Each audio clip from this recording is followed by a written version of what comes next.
The other day, I started thinking as we have many men that approach us who have low testosterone, and I was trying to remember what some of my greatest fears were before I started testosterone replacement therapy. I'm joined today by Dr. George Triatos, who's going to talk to us about his own fears about starting TRT himself. We're going to tell you about it, so you don't want to miss anything. Grab a cuppa, we'll be right back to discuss this.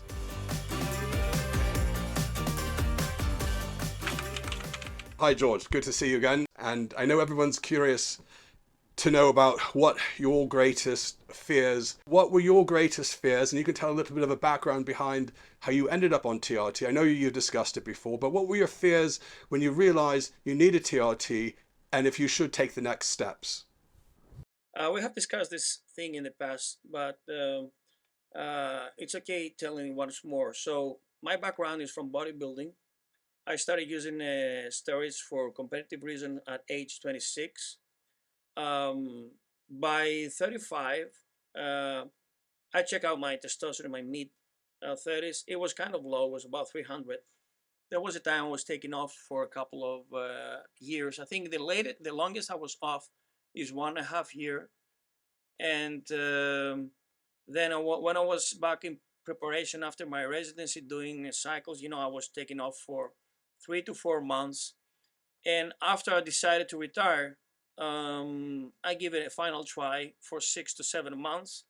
And finally, I couldn't resurrect from the death. It was about 150 total testosterone, which equals the levels of chemical castration. So for me, it was really deep trouble because there was a dead end. There's no way to recover. And with 150 testosterone, you feel lousy, you look lousy. And I was reading about that time, 2014, the reports of TRT, and we have to know that the protocols that we're doing now were not aware, they were more archaic. Nevertheless, it was the hope, and for me, it was either testosterone or death because I couldn't feel normal, act normal, look normal, and behave normal under hypogonadism. And this is, of course, because of the exogenous use and the suppression, the long time suppression, and also because we age. This is the fragility of the mankind. Everything goes down apart from insulin and cortisol, it goes up. You said at the time because of the different protocols that were available. Can you remind everyone what those Yeah, protocols I were? mean, now the old school TRT was every 2 weeks or 3 weeks to 50 of enanthate.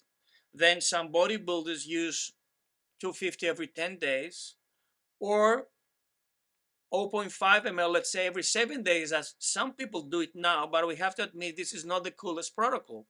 It does not provide stability and balance and optimization of the metabolites of testosterone as well. We have spike and troughs.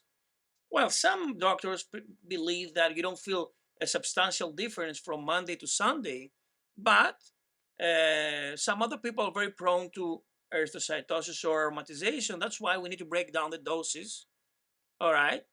And getting under consideration that the coolest protocol is the daily application of the cream. You take the smallest amount every day, and this is the most stable protocol. Okay, but again, just to reiterate that the protocol that's right for that patient is going to be very individualized. So some patients, yeah. Yes, but the new tales we get from the U.S., but also what balanced hormones do, is breaking down to frequent more microdosing, and consider that Nebido or Avid, the endokinase of 1 gram every 100 days, was what was known, and this is lousy. It is no longer, unless some people don't want to inject or don't have any other variables, like in Scandinavia, for instance, that they only prescribe Nebido, but it's something not cool today because it has great fluctuations. So I guess you can say then one of the fears that you had at the time, because the protocols were available, was having to take an injection that was going to be a very suboptimal protocol. Would you say that that's true? Well, I tried Nebido, but only under this protocol. But for me, injecting myself 1 gram was out of the question unless I was doing cycles. But even in cycles of bodybuilding, it's pointless using Nebido that will kick in 1 month. So you'd have to use it more frequently. Of course, and it's also super expensive. And this 1 gram will create high estrogens, high hemoglobin, and it's something really archaic. And I think we said it in Vegas that this is what transgender do, hitting 250 every 3 weeks, and this is something what happened, let's say, in the 70s or in the 80s, but no longer in this decade that we are running. So you're obviously a medical professional. At the time you started TRT, you were a doctor. Is that correct? Yes, I had just finished my exams of the residency, and I was just starting my profession by summer of 2014. So you knew about the benefits as well as maybe the pitfalls of TRT. What was on your mind as far as the fear, or what were your greatest fears then, besides the protocol of starting TRT? Well, the number one, let's say, fear, I mean, let's say something that scares you is this lifetime obligation and commitment. But I was not so much knowledgeable back then and informed that later I understood that erythrocytosis is 100% is a standard deviation that you need to get rid of your blood, also controlling your estrogens perhaps. Now the hair thinning was something that doesn't affect me or is an aesthetical thing, but the gyno is something that is in your mind, and nothing else. What freaks me out was this: I have to do this for the rest of my life. But on the other point, this is my life-saving treatment. So would you say then that was your greatest hope? So to kind of balance out that fear. This is the door to anti-aging. You're someone who has no endogenous testosterone because you have burned off, you have toasted your HPDA. On the other hand, this leads to anti-aging because you have steady levels of testosterone at the time your schoolmates are dropping. So for me, I would say that, for some of my fears, I was 22, and, I had, some would say low normal, depending on the range, around the 400. I had varicocele. When you look back, I realized that, but at the time, I wasn't very clued up on what that was. And for me, some of the fears that I had, and I remember drawing on my, I had a picture of me because I was, like you, I was a little bit into bodybuilding, trying to get bigger, looking good. And I remember like flexing and seeing like what would happen if my hair was thinned. I had a Photoshop program where I can draw out my hair. And I looked at myself at 22 or 23 having no hair. And that was a big fear of mine at the time. Now, obviously now I don't mind being what they call in the UK a slaphead. I don't mind having no hair. It's a look that I carry, but that was a real fear for me in the early years, and I was able to overcome them. So that was probably my biggest fear. The other things that may have occurred, for me was like, sleep apnea. I didn't know about it at the time, but it's manageable. So just like the hair loss, that was manageable. And then the gynecomastia, that was always a fear. You would measure your estrogen by how puffy your nipples looked when I was younger. And another thing I was thinking about, oh, I'm gonna get a big prostate gland or I'm gonna have cancer. But hopefully, this was the myth that has been debunked already. And there's no association between testosterone and prostate cancer because we also find testosterone, prostatic cancer in people with low testosterone. And BPH is another thing. It's not a bad scenario. The malignancy is a bad scenario. And also the cardiovascular disease.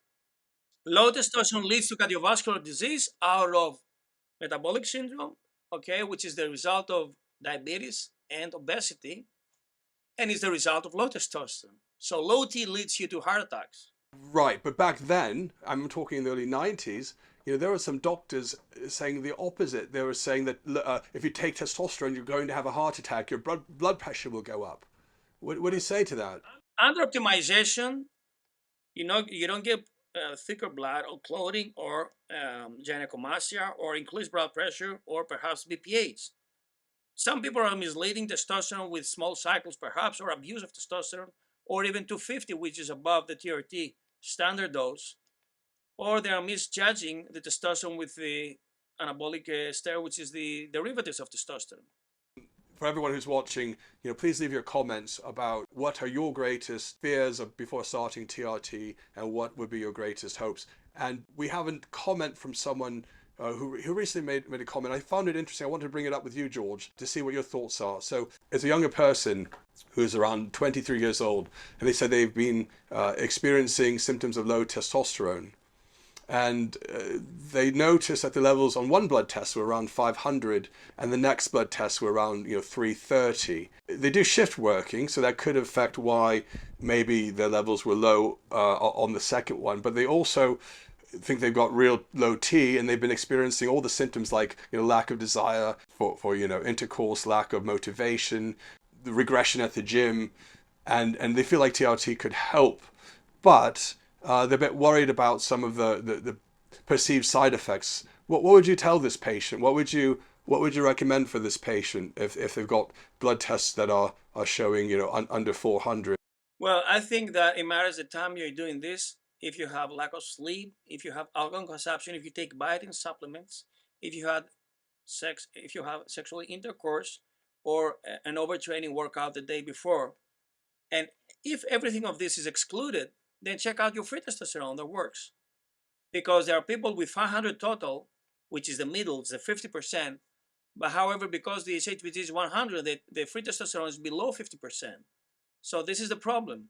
And in order to start, of course, the TRT protocol, it has to be undisputed that you have hypogonadism. And as I said again, the benefits of testosterone are way more than the potential side effects that are manageable, okay? Under optimized, of course, TRT. So work with a physician, not just self-medicate, and balance all the metabolites, and check out the full panel.